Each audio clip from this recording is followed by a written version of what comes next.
भोर भई भज प्रभु नाम होगा तेरा कल्याण। भज रे भज रे। आइए आज जानते हैं सूर्यवंश के बारे में। इतिहास के विभिन्न युगों में भारत पर कई वंशों ने शासन किया है। उनमें से एक प्रमुख वंश है सूर्यवंश। इस वंश को इक्ष्वाकु वंश भी कहा जाता है। इक्ष्वाकु का शाब्दिक अर्थ है वो जो आंखों को सुखद लगे। इस वंश में कई महत्वपूर्ण राजाओं और राजकुमारों का जन्म हुआ था, जैसे विश्वामित्र, हरिश्चंद्र, ककुत्स और राम। एक समय खटवांग नाम का एक राजा था जो एक शक्तिशाली शासक था। दिलीप के नाम से भी जाना जाने वाला ये राजा सुंदर और साहसी था। एक दिन जब दिलीप को रास्ते में दिव्य गाय कामधेनु मिली तो वो उसका सम्मान करना भूल गए। अपने कोमल स्वभाव के कारण कामधेनु ने इस बात पर ध्यान नहीं दिया, लेकिन देवतागण आहत हो गए और सोचने लगे कि राजा को उसके साथ बेहतर व्यवहार करना चाहिए था। उन्होंने कहा, गाय दूध देती है और मनुष्यों के लिए माता तुल्य होती है। गाय का सम्मान न करना उतना ही बुरा है जितना कि अपनी मां का सम्मान न करना। महाराज, दिलीप को ये समझना चाहिए जब तक वो ये बात नहीं समझते उनके स्वयं के कोई संतान नहीं होगी। जैसा कि देवताओं का शाप था, दिलीप लंबे समय तक निसंतान रहे। उन्हें ये बात बहुत परेशान करती थी और वो अक्सर सोचते थे, मेरे वंश को आगे कौन बढ़ाएगा। इसलिए एक दिन वो अपने गुरु मुनि वशिष्ठ के पास गए, जो सप्त ऋषियों में से एक थे। राजा दिलीप ने अपने गुरु से पूछा, गुरुदेव, क्या मुझे उत्तराधिकारी प्राप्त होगा? मुनि ने सीधे उसके प्रश्न का उत्तर नहीं दिया। इसकी बजाय उन्होंने दिलीप को से कहा, मैं तुम्हें अपनी बहुमूल्य गाय नंदिनी दे रहा हूं। तुम्हें इसका ख्याल रखना होगा। तुम्हें ईमानदारी से इसकी सुरक्षा करनी होगी। इसे आहार केवल तुम्हारे या तुम्हारी पत्नी के हाथों से मिलना चाहिए। तुम ये काम अपने सेवकों को नहीं सौंप सकते और इसलिए तुम्हें कुछ समय के लिए अपने महल से दूर रहना होगा, क्योंकि वहां तुम्हारे राजकीय दायित्व तुम्हें इसका ध्यान रखने की अनुमति नहीं देंगे। यदि नंदिनी के प्रति तुम्हारा समर्पण शुद्ध व संपूर्ण होगा और तुम इसका अच्छी तरह से ध्यान रखने में सफल रहोगे तो तुम्हारी इच्छा पूरी हो सकती है। दिलीप ने मुनिवर का सुझाव स्वीकार कर लिया और अपनी पत्नी सुदक्षिणा के साथ वन में एक छोटी सी कुटिया में चले गए, जहां उन्होंने स्वयं को नंदिनी गाय के प्रति समर्पित कर दिया। वो उसे प्रतिदिन स्नान कराते थे और घास चराने ले जाते थे, जबकि उनकी पत्नी गाय के बाड़े को साफ करती थीं, उसका दूध निकालती थीं और उसकी अन्य आवश्यकताओं का ध्यान रखती थीं। समय बीतने के साथ दिलीप और नंदिनी के बीच का बंधन इतना मजबूत हो गया कि वे दोनों अविभाज्य हो गए। एक दिन नंदिनी दिलीप के आगे निकलकर ऐसे मैदान में घास चरने चली गई जहां वे पहले कभी नहीं गए थे। अचानक पता नहीं कहां से एक खूंखार शेर नंदिनी पर आक्रमण करने के लिए आ गया। दिलीप ने तुरंत अपना धनुष बाण निकाला और नंदिनी की रक्षा करने के लिए उसके सामने खड़े हो गए। लेकिन दिलीप को यह देखकर आश्चर्य हुआ कि शेर उससे मनुष्यों की भाषा में बोल रहा था, ओ राजा दिलीप, मैं जीवित रहने के लिए गायों को खाता हूँ। ये प्रकृति के चक्र का हिस्सा है। एक पशु दूसरे के लिए भोजन होता है और इसी प्रकार ये सृष्टि काम करती है। कृपया आप सामने से हट जाइए और मुझे भोजन करने दीजिए।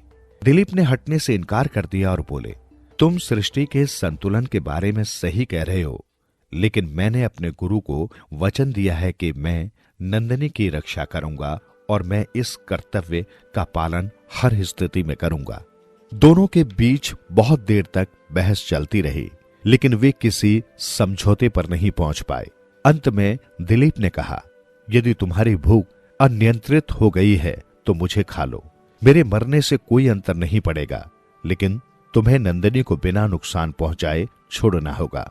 शेर अधीरता से दहाड़ा और बोला, मूर्ख मत बनिए राजन, आप एक महान योद्धा हैं और अपने राज्य के लिए बहुमूल्य हैं। आपकी प्रजा आपके ऊपर निर्भर है। अगर आपकी गाय मर जाती है तो आपको आसानी से दूसरी मिल जाएगी, लेकिन अगर आप बिना उत्तराधिकारी के मर जाएंगे तो आपके राज्य का बचना कठिन होगा। दिलीप शेर के शब्दों का अर्थ समझ रहा था, लेकिन उसने नंदिनी के प्रति समर्पित रहने का वचन दिया था। वो अपने निर्णय पर दृढ़ता से टिका रहा और सामने से नहीं हटा। अचानक शेर गायब हो गया। आकाश में बिजली चमकी और एक आकाशवाणी हुई, दिलीप, मैं नंदिनी के प्रति तुम्हारे प्रेम और तुम्हारे वचन की रक्षा से वास्तव में अभिभूत हूं। मैं तुम्हें आशीर्वाद देता हूं कि तुम्हें जीवन की सभी अच्छी वस्तुएं प्राप्त हों। इस घटनाक्रम से स्तब्ध दिलीप नंदिनी के साथ अपनी कुटिया में लौट आए। कुटिया में मुनि वशिष्ठ उनकी प्रतीक्षा कर रहे थे। तुम परीक्षा में उत्तीर्ण हो गए हो प्रिय पुत्र, उन्होंने मुस्कुराकर कहा।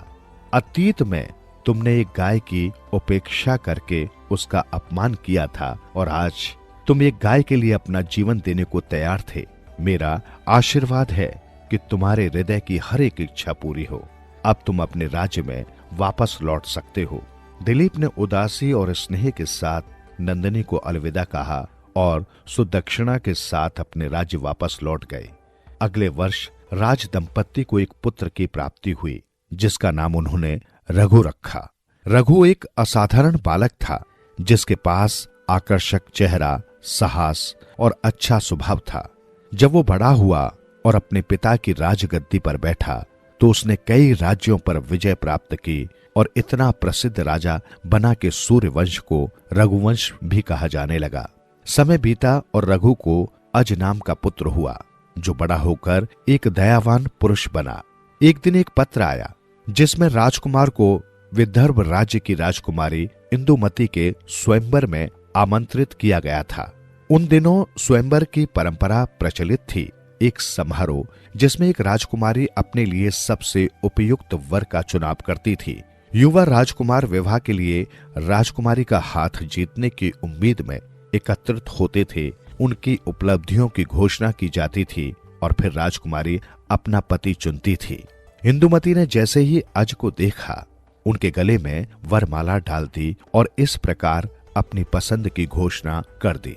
दोनों का विवाह हो गया और जल्दी ही अज अपनी पत्नी के साथ अपने राज्य पर शासन करने लौट आए। समय के साथ इंदुमती और अज का एक पुत्र हुआ, जिसका नाम दशरथ रखा गया। एक दिन इंदुमती और अज राज्य के उद्यान में चहलकदमी कर रहे थे, जब अचानक आकाश से एक फूल आया और इंदुमती के ऊपर जा गिरा। वो तत्काल भूमि पर गिर गईं और उनके प्राण निकल गए। अज का हृदय टूट गया। उनकी प्रिय पत्नी उनसे छीन ली गई थी। उनके दुख की कोई सीमा नहीं थी और वो इंदुमती के ऊपर झुककर रोने लगे। उसी समय घुमंतु ऋषि नारद प्रकट हुए। वे भगवान विष्णु के परम भक्त थे और विभिन्न क्षेत्रों को पार कर सकते थे। उन्होंने महाराज अज को बताया कि फूल उनके तंबूरे से गिरा था। वो एक विशेष फूल था। अज और तुम्हारी पत्नी कोई साधारण स्त्री नहीं थी, वो एक अप्सरा थी, जिसे मानव अवतार लेने का श्राप मिला था। वो अपने पिछले रूप में तभी आ सकती थी जब मेरे तंबूरे से गिरा फूल उनके सिर को स्पर्श करता। अब वो श्राप से मुक्त हो गई हैं और स्वर्ग में वापस लौट गई हैं। अज ऋषि के शब्दों का अर्थ समझ गए, लेकिन फिर भी उन्हें अपनी पत्नी की बहुत याद आती थी। दुख से ग्रस्त होकर उन्होंने अपने राज्य को त्याग दिया, अपने पुत्र दशरथ को सिंहासन सौंप दिया और महल छोड़कर अपना शेष जीवन वन में बिताने चले गए। राजा दशरथ के 3 पत्नियां थीं, कौशल देश की राजकुमारी कौशल्या, मगध की राजकुमारी सुमित्रा और केकय देश की राजकुमारी कैकई।